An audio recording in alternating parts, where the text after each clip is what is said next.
अस्सलाम वालेकुम जी, मैं हूं जी अशरफ प्लम्बर, आपकी खिदमत में हाजिर हूं। ये मैंने जी अब गीज़र के पॉइंट जो है यहाँ से सीधे कर दिए हैं। ठंडा ठंडे के साथ मिलाया है, गरम गरम के साथ मिलाया है। ठीक है जी।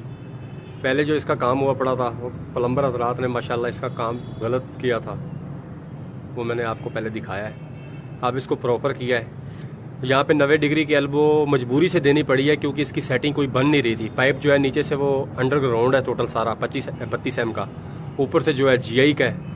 और बस क्या बताऊं मैं आपको। ठीक है, ये आपके सामने है सारा वर्क। मैंने टोटल जो है इसकी सेटिंग जो है सीधी कर दी है। अगर आपको हमारा वर्क अच्छा लगा है, हमारी वीडियो को लाइक करें, शेयर करें। अगर कोई सवाल है तो आप हमारे साथ कमेंट्स करें। शुक्रिया।